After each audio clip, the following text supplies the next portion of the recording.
Welcome to the Heavy Spoilers Show. I'm your host Definition, and this is the channel where we explain it so you don't have to. Game of Thrones is back with its last ever episode, and the finale has a hell of a lot to unpack from it. This is 8 seasons of plot building and storytelling coming to a head, and whether you hate it or love it, we finally know who has become the ruler of the Seven Kingdoms. Throughout this video, I'll be breaking down everything that you need to know about the final episode, as well as what its ending means. This is full spoilers ahead, so if you haven't seen the finale and don't want anything ruined, then I highly recommend that you turn off now. With that out of the way, I just want to give a huge thank you for clicking this video. I hope you enjoy it. Now sit back, relax, and let's get into my Game of Thrones finale breakdown. We'll start with a quick recap just to get everyone up to speed with what's happened so far. The forces of Westeros formed an alliance in order to take down the White Walkers, and after defeating the Night King, they stormed King's Landing together, besting the bureaucrats and Golden Company easily. But we weren't given the happy ending that everyone was expecting, and the bloodlust and power has sent Dany off the deep end. No matter how many times Tyrion said, "Won't somebody please think of the children?" she still ended up in a rage that destroyed the majority of the city. It seems like no one, not even a petition to remake this season, can stop her, and we head into the final episode wondering what will happen to the uneasy alliance between her forces and Jon Snow's. Episode 6 picks up in the aftermath of the devastation, with the opinions of who was right completely divided. Those who've seen my leaked plot video will know that it was 100% accurate, and that had fans pretty divided, so I can imagine that this will carry over. The first half of the episode culminated in the death of Daenerys at the hands of Jon Snow, and from the off it was clear this was the only way that the plot could go. We opened with Tyrion discovering Cersei and Jaime under the rubble. He realises this has been caused by his failing to convince Dany, but make no mistake about it, he blames no one else but her. It's clear that she's had a huge influence over Grey Worm 2, whose squad can be found murdering Lannister soldiers under the apparent orders of the Queen. Darth Vader Dany is here, and she announces to the world that the war is not over until she liberates the rest of it. Dany knows what Tyrion has been up to as well, and after the way she swiftly dealt with Varys, things don't look good for him. Ever the hero though, he takes off the hand badge and throws it at her. Those who've been here since the start will remember that Ned Stark did this to King Robert when he wished to kill Daenerys, so it's a great callback. The crowd of Unsullied and Dothraki cheer, and Tyrion approaches Daenerys. She accuses him of freeing Jaime, and that too sees Tyrion accosted in a similar way. Jon seems to be the only one that's still Team Dany, but even he's having his doubts. He utters the words, "Love is the death of duty," which is a callback to Maester Aemon saying that to him in season 1 after the death of Ned. Tyrion asks Jon to kill Dany before we get another Mad King saga, and as the rightful heir, he is the only one that can really do it. Deep down he knows that Sansa will never bend the knee, and this is a choice between his real family and adopted one. He goes to the Red Keep and sees Daenerys guarded by Drogon. This entire section is a huge callback to her vision in season 2, and it's nice that the writers remembered this as it was much needed. Jon pleads for Tyrion's life, but it's clear that she isn't budging, and he says, "You are my queen now and forever." The two kiss, but unfortunately for Dany, it's all a ruse and Jon has made his choice.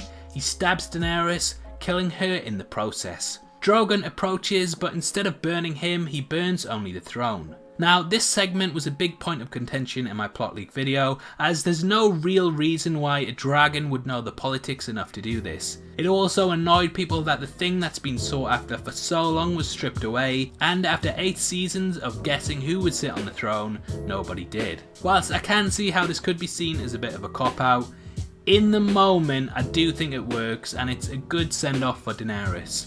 Yes, I said it. Right, let me rephrase that. From the way the plot's been building so far, this is the best send-off we could have got. I mean, it's not like Cersei being crushed by rocks. At least this had some real dramatic weight to it, which I do appreciate. Just please don't thumbs down this video.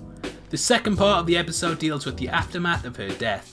There's a gathering of the Great Lords, with Jon pretty much being put on trial for murdering the Queen. Tyrion isn't out of the woods yet either, and whilst normally these decisions would be at the hands of the King or Queen, there currently isn't one.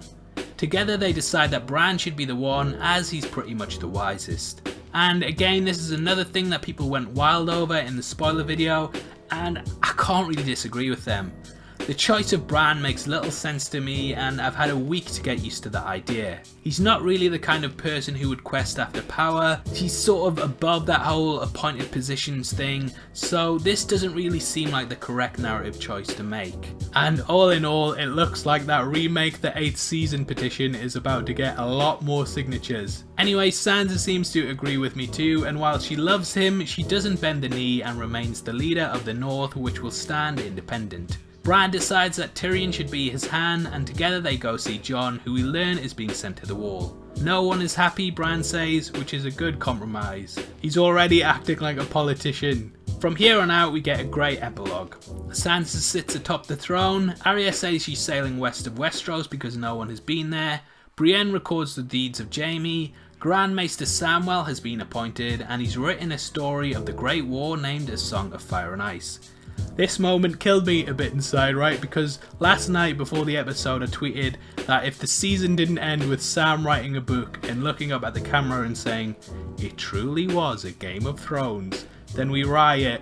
So yeah, this was pretty hilarious to me as I didn't realise how right I was. Anyway, the finale ends with Jon meeting Tormund at the Wall and finally patting Ghost. The story ends how it began, with the Night's Watch venturing into the woods, the same woods from season 1, and thus the circle is complete.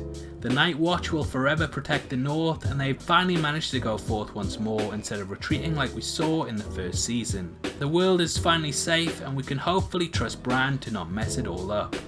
It truly was a Game of Thrones. That's how I'm ending the video. Anyway, I'm off to go sign some petitions. Obviously, I'd love to hear your thoughts on the Game of Thrones finale and what you think of Season 8 as a whole. Whether you hate it or you love it, the controversy surrounding it has been very interesting, so make sure you comment below and let me know. If you enjoyed this video, then please like it, and make sure you check out my entire playlist of videos on the season so far. This contains all of the plot leaks, predictions, and even an 11-minute video of all of the cast being disappointed with the outcome of Season 8, so it's definitely worth checking out if you want a bit of fun now that this is all over. We've also just launched a merch section on the channel, so if you want to support videos like this and get something back, make sure you click the boxes in the description below. It goes a long way to helping us out, and we massively appreciate it, so thank you.